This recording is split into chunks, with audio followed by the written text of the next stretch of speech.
인터넷으로 예배드리는 성도와 또한 이 예배당에 모여서 예배하는 성도 위에 하나님의 크신 사랑과 은혜가 함께 하시길 주의 이름으로 축원합니다. 부활의 이제 수요일입니다. 지금 부활하신 이후에 예수님에 대한 그 여러 가지 소문들이 그 예루살렘 성에서 들리고 있었습니다. 예수님 부활하셨는데 일부 제자들에게 보이셨고 또 그 무덤에 갔더니 빈 무덤이고 사람들마다 목격자마다 다 이야기가 다 다릅니다. 또 한편 안 좋은 소식은 예수님의 제자들이 경비병이 잠자고 있을 때 예수님의 시신을 훔쳐가고 살아났다. 사실은 살아나지 않았는데 예수님의 제자들이 예수님의 시신을 훔쳐가서 어디에 감추고 그런 소문을 내고 있다. 이런 소문도 예루살렘에 퍼져 있었습니다. 왜냐하면 예수님께서 십자가 못 박혀 죽으신 후 3일째 되는 때 살아나신다고 하셨으니 그것에 대해서 제자들이 증명하기 위해서 죽은 자는 살아나지 않지만 그 시신을 감추고 살아났다고 하면 어떻게 보면 그 중에 보지 못한 사람은 또 믿을 수도 있으니 이런저런 소문이 있습니다. 근데 예수님께서 부활하신 후에 많은 사람들 앞에서 마치 빌라도에서 그 재판받던 그러한 모습과 같이 그런 현장에서 나타나셨으면 이런 소문은 안 납니다. 근데 예수님은 이상하게 부활하신 이후에 빌라도 총독 앞에 나타나지 않았습니다. 대제사장과 서기관과 바리새인, 사두개파, 그 당시 장로들에게 나타나지 않습니다. 그거 왜 그랬을까요? 그때 나타나서 보여주셨으면 도마에게 이야기했던 것처럼 너는 보고 믿니? 와서 내 손과 내 옆구리에 손을 넣어봐라. 그러면 내가 십자가에 못 박혀 죽은 예수인 것을 알게 될 것이다. 와 같이 그 제자 도마에게 이야기한 것처럼 그 당시 예수님을 처형에 가담했던 많은 군중과 그 영적 리더라고 하는 제사장 그룹에 그리고 빌라도 총독과 자기를 십자가에 처형했던 백부장과 집행했던 군병들에게 나타났으면 이거는 정말 깔끔하게 해결되는데 예수님은 그러지 않았다는 겁니다. 우리 이 시대에도 예수 그리스도를 믿으면서 정말 예수님께서 우리의 눈에 환상 가운데 예수님의 모습을 보여주고 천국과 지옥을 보여준다면 얼마나 좋을까. 많은 사람들이 그 환상과 기사와 표적을 보고 교회에 나와서 신앙생활 잘할 겁니다. 이미 교회를 다니고 신앙생활 잘하고 있는 분과 교회 중직자와 직분자들은 더 잘 믿을 겁니다. 저같이 목회자와 선교사는 더 열심히 목회에 집중할 것이고 선교사님들은 더 그 지역에서 선교사로서의 역할을 잘 감당할 겁니다. 안 믿는 사람들 중에도 상당수 기사와 표적을 통해서 하나님의 영, 예수 그리스도의 영, 성령의 역사하심을 알고 깨닫고 교회로 모일 겁니다. 그런데 예수님은 지금도 그렇게 하지 않습니다. 오늘 말씀을 보면 엠마오로 가는, 예루살렘에서 엠마성으로 가는 약 25리 정도 거리에는 그 성으로 간 두 사람이 대화를 하며 가고 있는데 그 두 사람 사이에 한 사람이 끼어들었습니다. 너희들이 하는 이야기가 무엇이냐? 무엇 때문에 너희들의 얼굴이 그 슬픈 얼굴빛을 하며 지금 엠마오로 가고 있느냐라고 중간에 한 남자가 끼어듭니다. 근데 이 남자를 모르겠습니다. 그랬는데 이야기를 하는데 보니까 이분이 보통 분이 아닌 거예요. 성경을 말씀을 하시는데 우리가 모르는 그 성경 말씀을 하나하나 말씀하시는데 정말 대단하신 분이죠. 지금 너희들이 듣는 이야기, 말하고 있는 이야기가 무엇이냐? 예루살렘에서 우리의 그 대제사장과 장로와 관리자들이 정말 당시의 의인이고 좋은 분을 십자가에 못 박혀 처형했고 그가 십자가에 처형을 당해서 죽었습니다. 지금 3일째 되는 날인데 예수님이 다시 부활했다는 소문이 있습니다.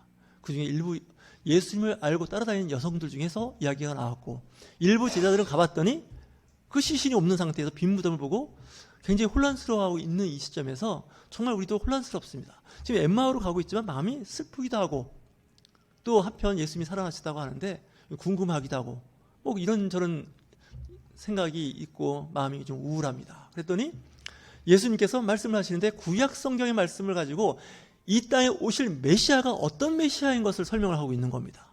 고난을 당할 뿐만 아니라 죽임을 당하고 3일째 되는 날은 부활할 것이라는 것이 있다는 말씀을 시편 말씀과 함께 선지서의 말씀을 인용해 가면서 푸시는데 이건 정말 우리가 들어보지 못한 이야기를 하는 겁니다.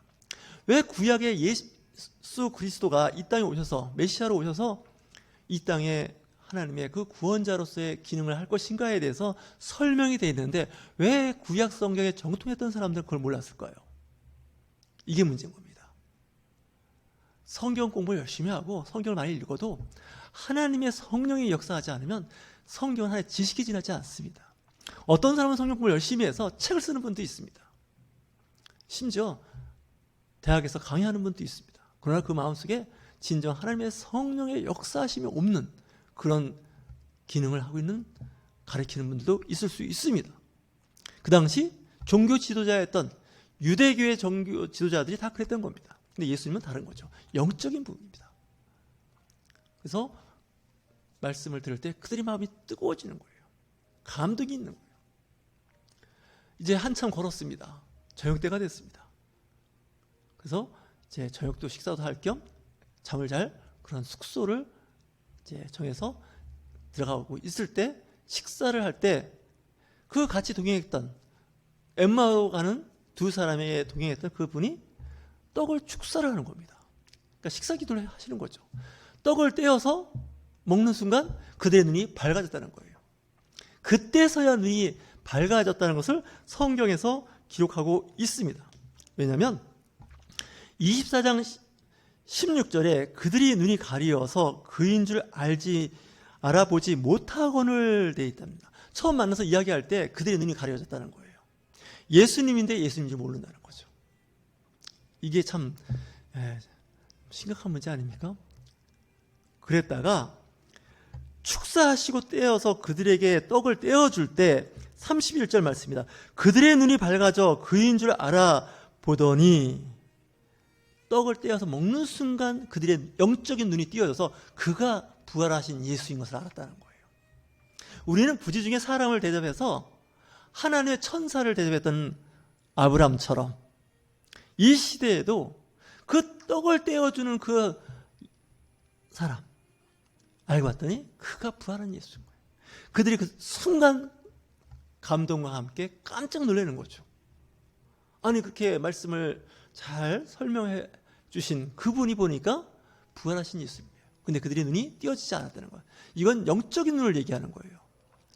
사람 눈에는 그 청년 다시 부활한 예수로 보이는 게 아니고 그냥 사람으로 보였던 거예요. 천사도 날개가 달려서 아브라함을 방문했으면 금방 알아봤을 거예요. 근데 일반 사람처럼 그 중에 한 사람은 하나님이었다는 겁니다.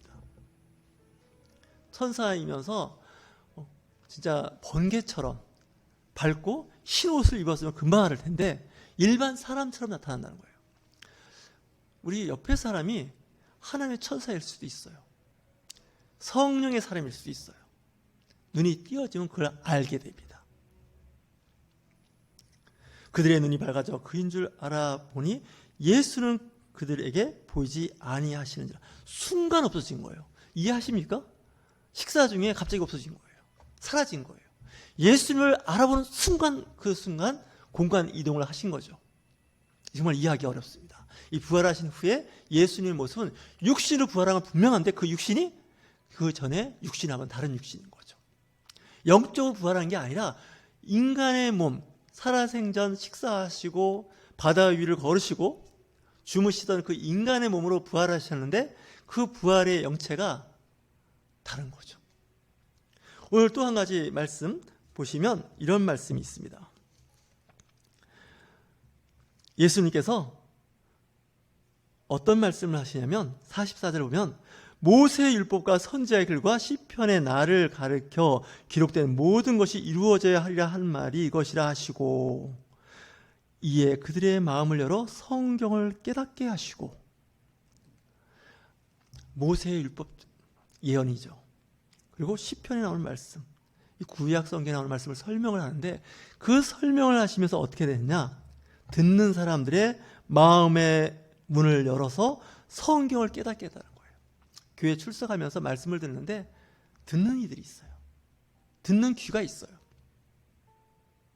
이게 안 되면 교회 출석하시고 교회에서 봉사도 하시고 여러 가지 일을 하지만 진정 예수 그리스도를 만나지 못한다는 거죠. 영적으로 눈이 가려지면 육신의 눈은 보는데 영적 세계를 못 보는 거죠. 이 가려졌다는 게 문제예요. 그래서 그들의 눈을 열고 닫는 건 누구의 기능을 생각할 수 있냐면 성령입니다. 성령이 그 사람의 마음을 열면 열립니다. 닫으면 닫힙니다. 엘리사 시대 때 아람 군대가 도단성을 포위합니다. 그 도단성에는 엘리사 선지자가 있었고 그의 제자들이 있었는데 아람 군대가 겹겹이 그 성을 포위하게 됩니다. 도단성은 작은 성입니다. 근데 아람 군대는 그 당시 가장 강력한 나라의 군대였습니다. 엘리사의 그 몸종이라고 할까요? 어떻게 보면 직원들, 요즘 말하면 직원입니다. 같이 사역하면서 돕던 그 사람들은 영적인 눈이 안 띄어져서 걱정을 합니다. 오늘 우린 죽었습니다. 저 강력한 군대가 우리 성을 포위했으니 우리는 뭐 시간 차이가 있을 뿐이지 결국 저들에게 잡혀 죽을 겁니다. 그랬는데 엘리사 선지자는 태평한 거예요. 왜 태평한 줄 아십니까? 그는 영적인 사람이었습니다. 영적인 눈을 뜨고 있으니 저 아람 군대가 무섭지 않은 거죠. 그때 엘리사가 하나님께 기도합니다. 저들의 눈, 저 사환의 눈을 뜨게 하여 주시옵소서. 그 기도에 하나님께서 응답하십니다. 그 사환의 눈이 떠집니다. 육적인 눈이 아니라 영적인 눈이 뜨여지는데 이 도단성을 쌓고 있는 그 아람 군대보다 더 많은 하나님의 천군 천사가 그 성을 둘러싸고 있는 거죠. 우리는 눈에 보이는 문제만 보고 있는 거죠. 저 아람 군대가 우리를 겹겹이 싸고 있으니 우리는 전쟁 하나만 하다. 우리는 다 죽었다. 하지만 하나님의 용사가 있다는 거예요. 하나님 나라의 천군 천사가 있다는 거예요. 하나님의 군대가 있어요. 이 군대가 더 많은 수가 도단성을 쌓고 있으니 저 아람 군대는 싸워 볼 수가 없는 거죠. 여러분 영적 세계를 유심히 보실 수 있어요. 잘 안 보이시면 기도하시면 됩니다. 하나님 저에게도 영적인 눈을 뜨게 하여 주시사 이 시대의 영적인 세상을 분별할 수 있게 하여 주시옵소서. 그러면 그리스도인들이 어떻게 살아야 하는지 알 수가 있다는 거죠. 오늘 누가복음 24장에 나오는 말씀도 마찬가지입니다. 엠마오로 가는 두 제자, 예수님을 만났지만 그가 예수인 줄 모릅니다. 하지만 축사에서 그들에게 떡을 떼어줄 때, 우리에게 밥을 줄 때입니다. 음식을 떼어줄 때 그들의 눈이 밝아졌다는 거죠. 또 오늘 말씀, 후반절의 말씀, 누가복음 24장 44절 이하의 말씀을 보면 거기에도 그분이 설명을 해줍니다. 성경 말씀을 전해주는데 뭐라고 말씀하시냐면 앞에서 모세, 시편 많은 예언서, 선지자들이 예언했던 그가 바로 예수 그리스도인 것을 알려줍니다. 그들의 마음이 열렸다는 거죠. 깨닫는 지혜를 얻었다는 거죠. 좀 시간 차이는 있을 겁니다. 여러분들에게도. 빨리 깨닫는 사람이 있고 늦게 깨닫는 사람이 있습니다. 가능하면 빨리 깨닫는 것이 훨씬 좋죠. 신앙생활하는데 힘을 얻게 되고 동력을 얻게 됩니다. 믿음의 그 신앙인으로서의 그 자세가 나오는 거죠. 그렇게 안 되면 늘 방황할 수밖에 없습니다. 실체를 보지 못하면 우리는 늘 그림자 가운데서 헤매고 있는지도 모릅니다. 부활의 날, 셋째 날입니다. 무덤에서 나오신 예수님께서 갈릴리 호수에 가 계시겠지만 그 과정에서 엠마오로 가는 두 제자에게 나타나시고 또 당시에 숨어있던 제자들 사이에서 나타나시고 의심 많은 도마에게도 직접 보이십니다.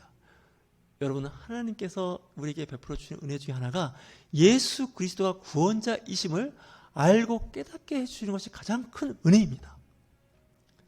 이 은혜를 모르시면, 이 은혜를 깨닫지 못하시면 신앙생활 무척 힘들게 되는 거죠.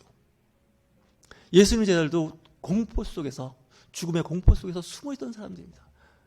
그 가운데 예수님께 나타나십니다. 하나님께서 사랑하는 자, 예수 그리스도가 사랑하는 자 앞에서 성령의 능력이 나타나기 시작한다는 거예요. 그 당시 예수님을 핍박했고 모함했고 죽는 자리까지 내줬던 그 종교 지도자와 정치 지도자들은 몰랐습니다. 그들은 그러나 어떤 형식과 의식에 살던 사람들이었죠. 지금 4월 10일 총선을 위해서 많은 정치인들이 한 표 한 표를 더 얻기 위해서 동분서주하고 있고, 때로는 교회에 나와서 기도하는 모습이 매스컴을 통해서 보일 때가 있습니다. 카메라 앵글을 잘 잡아서 마치 경건하게 기도하는 모습, 그런 모습이 사진에 담겨져 있습니다. 하지만 하나님은 그들의 마음을 보시는 거죠. 선거의 전략을 위해서 믿음을 이용하는 사람들이 있습니다. 신앙인인 척하는 사람들이 있습니다. 왜냐고요? 표 하나를 더 얻어야 되니까. 근데 그들에게는 하나님의 영이 역사하지 않습니다. 왜냐고요? 그들의 마음이 열리고 영적인 눈이 띄어지면 그 이후에 그들은 교회에 출석하실 것이고 교회에서 신앙인으로서 잘 자리를 잡을 겁니다. 하지만 선거 끝나고 그들이 교회에 출석하지 않고 그냥 세상에서 일을 한다든지 신앙 고백이 없다면 그거는 하나의 선거 전략의 하나의 도구입니다. 이 시대는 무엇이 문제 주는지 아십니까? 기독교를 정치적인 목적이나 자기 사업이나 직장이나 어떤 권위와 영광을 위해서 기독교를 이용하는 그룹들이 있습니다. 예수님 당시에도 그런 사람들이 있었습니다. 만약에 그들에 맞지 않는 사람들이면 그들은 언제든지 다시 예수를 십자가에 못 박아 죽일 지도자일 수밖에 없습니다. 그러나 영적인 눈을 뜨고 영적인 세계를 보는 사람들은 그렇지 않습니다. 여러분, 이 시대에 하나님의 거룩한 백성으로 그리고 영적인 눈과 귀가 열리는 저와 여러분이 되실 주의 이름으로 축원합니다. 주님 앞에 기도하는